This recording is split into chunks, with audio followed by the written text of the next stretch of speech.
Hey guys, hey! I know your girlfriends love to watch me, so what better way to say I love you this Valentine's Day than to get your special someone a personalized video from me on Cameo. Get yours now and don't delay, make Valentine's Day a special day. When I hear this intro, two things come to mind. The first one being that she sounds completely over her own bullshit. And secondly, if my person got me this as a gift, I would completely end the relationship. Clearly, you don't know me at all, so we don't need to be dating. But hey, if you want this, great. If not, you're team me. Right, hello. So, today I woke up and chose violence. This video is going to be me addressing these dumb documentaries made about me. Well, they're not just about me. There are a lot made about other creators as well. I'm doing this because there's a channel that, just like the rest, picks on content creators they see as failures, I guess. And it's usually either Amber Lynn or I. I find it weird that a grown man chooses to obsess over the lives of the two same women, basically beating a dead horse, but whatever. Speaking of beating dead... Okay, ma'am, I know you feel like someone's beating a dead horse, but no. You are the fucking dead horse. You and Amber Lynn are dead. You do the same things over and over. It's a cycle. So no one's beating a dead anything. Well, actually, no, you are. You and her are, because it's your fucking life. And I mean, I would be sad if I were you too. I'd be embarrassed. I would be depressed if I were you too. Get over it. You're a public figure.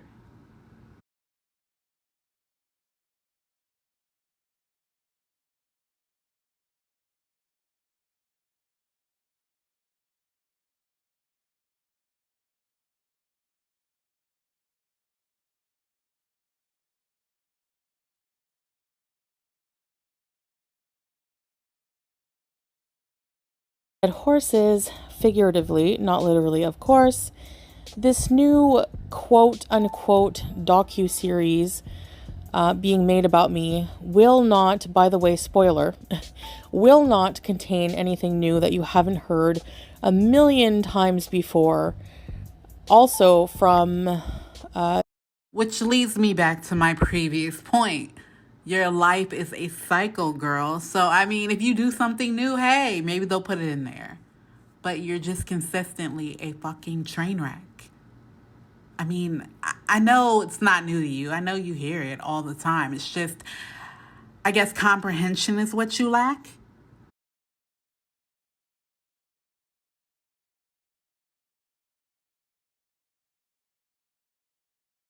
These few other overly dramatic, embellished bullcrap documentaries, such as Canadian Horror Story, for example. First off, a documentary is supposed to be educational. There's nothing educational about me, about these videos, because you were only able to make conclusions based on limited information about my life. What is educational about me eating and telling stories from my past, for example? My life is really not that interesting, nor is my content to warrant 3 hours of an in-depth character study that these creators fabricate. Not only that, they try to analyze me from what seems to be a psychological approach or, about my eating disorder or other matters when they're not even qualified to do that. Being some edgelord living in your parents' basement reading Kiwi Farms all day does not make you a credible source of information. You are not doctors, you are not therapists, and you are certainly not experts on my life. So each of these dumb documentaries starts off with some dramatic cinematic intro. Imagine, how am I that interesting? Anyway, I guess I'm flattered. So the music is super annoying because it sets the tone of sadness, hopelessness, drama, regret. Again, speculating that we as the subjects feel that way about our lives. Maybe some do, that's their problem. I don't, and here's why. And here's why I don't care if people cancel me, unsub, make 4-hour documentaries about me. It's because I know I'm human. I know I'm flawed. Show me one person with a perfect life or past, and I'll shut up. Just one. God made obstacles for us as tests. Life is personal, and each individual has their own tailored path.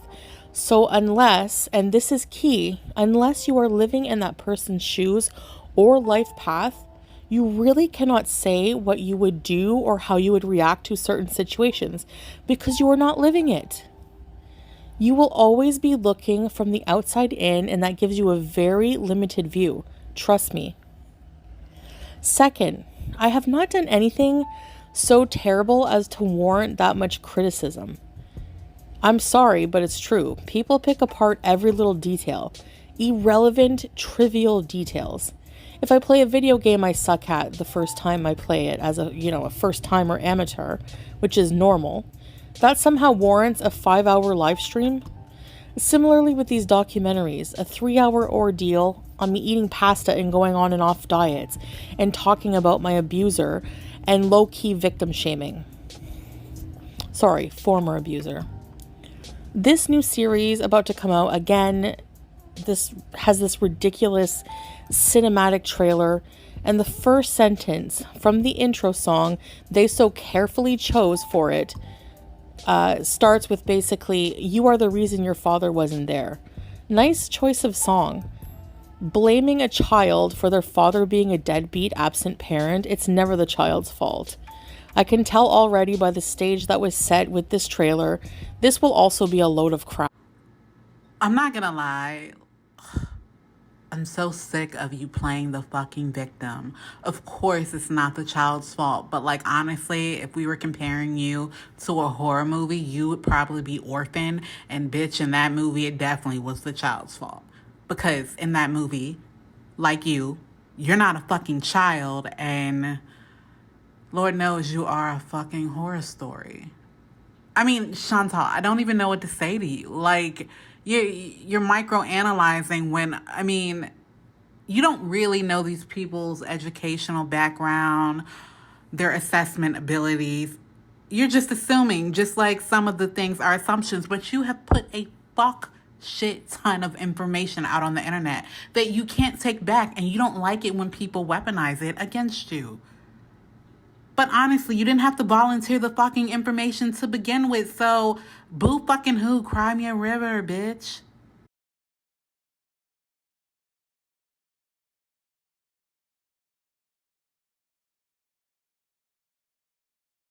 Series.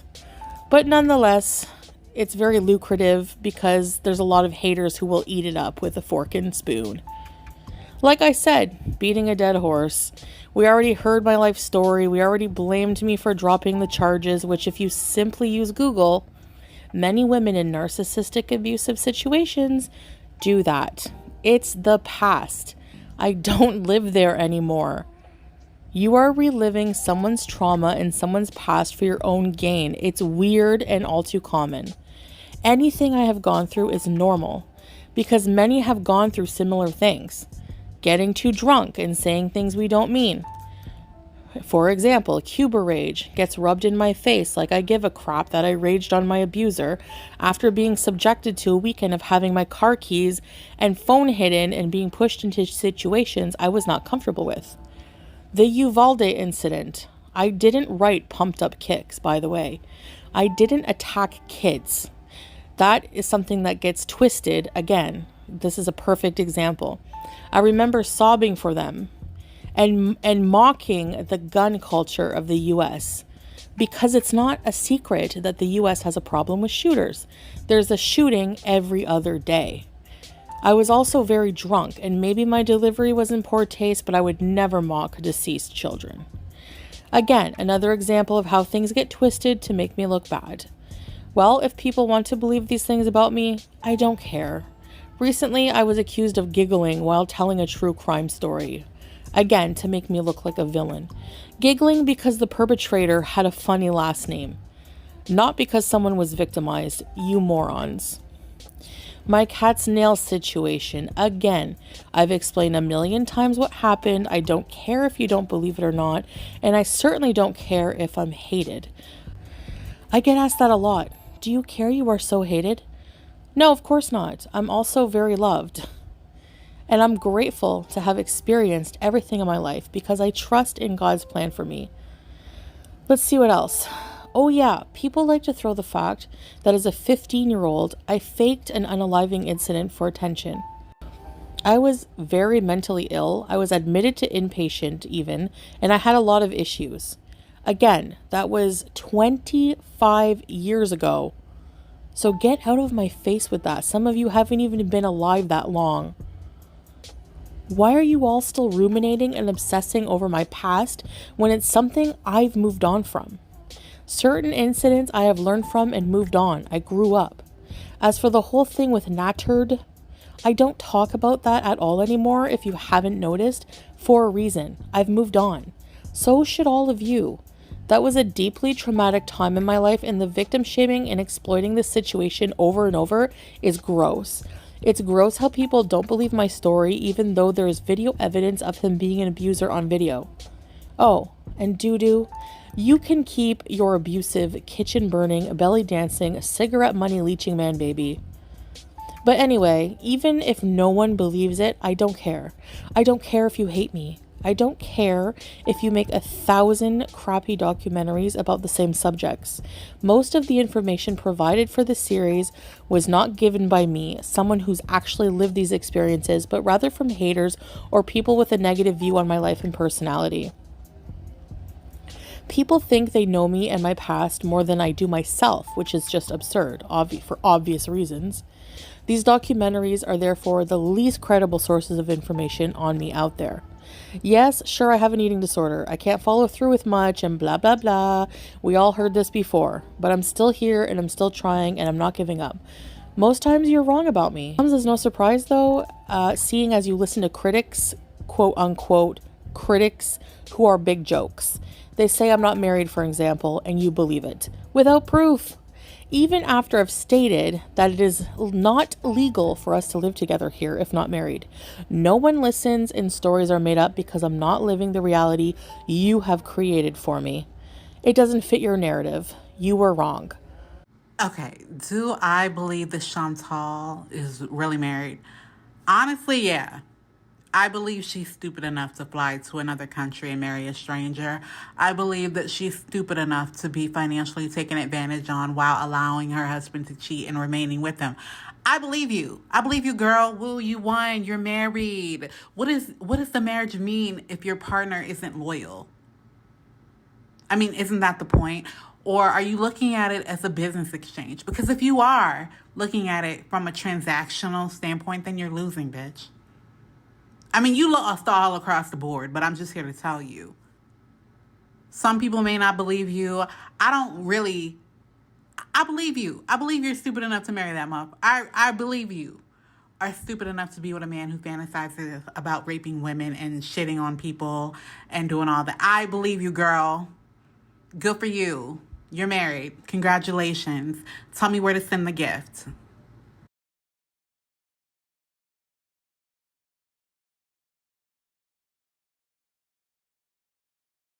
Most of you still think it's only a matter of time before I return to the dumpster fire life, and some are sick and waiting for this. Some want me back with the abuser for entertainment. Can you imagine? Sounds like a study on yourself would be more interesting. I made some poor choices in life, but I learned from them and I move on. Some I'm still working on. It's my life, my journey. All this drama is for nothing. People just still feeding off my past for profit. Another thing people need to knock it off with is this accusing me of exploiting things that happened to me in my life. It's my life. I'm allowed to tell my story. The only one exploiting things at this point are reactors and these dumb documentary makers. The past is the past. Move on. So I'm not allowed to talk about my experiences, but you are allowed to talk about my experiences. Yes, I struggle with problems still in life, but they don't keep me down because why should they? We were designed to overcome things God throws at us. Read the Quran. It will help you understand these concepts. People try so hard every day to bring me down, and it doesn't work, and it never will. Examine your heads and think of why you so desperately want someone to fail. It's a bizarre common ground in gore world, and that's one of the reasons that community is a pile of dog crap. It exploits the same overweight women, while most of the gore world people are obsessed, overweight, uneducated, uncultured weirdos. Anyway, I wanted to address that, so please don't ever come and ask me, have you seen the trailer for the new series on You? I don't care. I don't care if I get canceled again. I don't care if you don't like my content. I mean, here's another example of gore world being ridiculous. Most of the reactors can't stand mukbangs, but watch every one I make in a 2-hour live stream. Weirdos, voila. Anyway, I'm done giving my opinion on these matters, but to summarize, the outrage and exaggerated contrived drama for views is stupid and entertainment fit for those with low intelligence. And no, just because I give my opinion on something doesn't mean I'm affected or bothered by it. By that logic, the reactors who talk about every single thing I do and screech about it for 3 hours straight are super bothered then. I just get asked a lot about my thoughts on all this criticism, quote unquote, not constructive, most of it, and these are my thoughts. Oh, and by the way, some advice is given out of caring and a good place. I'm not attacking you people. Anyway, I get told a lot my channel is tanking and I'm boring. I don't see it that way. I'm at a different phase in my life, and for me it's exciting. And even if I'm battling health issues and an eating disorder, I'm still grateful for all God has given me, and I don't place my self-worth in the words of gore world or how much money I make. I saw one of these stupid documentaries talking about Boogie2988, another YouTuber, and while yes, he has done controversial, not so nice things, sometimes the whole documentary was keeping track of his net worth and how much money he had. He even says he's worthless at one point because he has no money. Money does not determine your worth as a person. The sad music documentary basically making a person seem worthless because they are broke. Maybe God made him broke to teach him that his net worth is not measured in dollars and cents. But that's for him to learn. I will never ever let money affect my emotions or gratitude for life. This is one big thing I've learned in life that has been so valuable to me. Wealth is not monetary to me at all. At one point when I was making, let's say, $20,000 a month, I still wasn't happy. I blew through it just like Boogie did. And I don't care about it even 1% now. How can I regret an experience I needed to happen to learn from it? To learn that value of that money, I had to lose it first. This is how I try to look at life in a positive manner. It's not possible to avoid making human error. The important thing is to realize they will happen and learn from them. If you keep making the same error, you haven't learned how to deal with the problem yet. It's okay, forgive yourself and be patient. Trust and turn to God. He's in control of your life when you can't be. Anyway, you can make 1,908 documentaries about me, as I've said, and my past, and the turd chef. I don't give a flying crap at all anymore, that I promise you. Again, same crap, different dramatic, cinematic intro, all to study a life I've shared openly myself anyway. I always expose myself because I'm not ashamed to be human. I'm not ashamed to admit my life has had many errors and is indeed a speckled axe, but it's also perfectly imperfect. And it is my own, and I can't complain. I have a loving family, a few good friends, a loving husband. Yes, there's been a scandal and it's not perfect, but we're giving it a chance, and there's so much good besides that, and it's been so good since that. And if it turns out to be the wrong decision, oh well, I'll move on like I always do. We have a car, a condo by the ocean, food, pets, travel experience, the freedom to do whatever we want, to travel, and most importantly, I have my faith. I feel rich in many ways, and none have to do with money. You can always make money. Money comes and goes. Anyways, thanks for listening. I will end with saying that I will not be watching any of these new series coming out about me or any reactions, which I never watch their videos directly anyway, so I have better things to do. Heck, even picking my nose and staring at the wall is more productive than watching someone discuss how I stir a pot for 3 hours or how I walk weird. Anyways, guys, see you in the next video. Bye!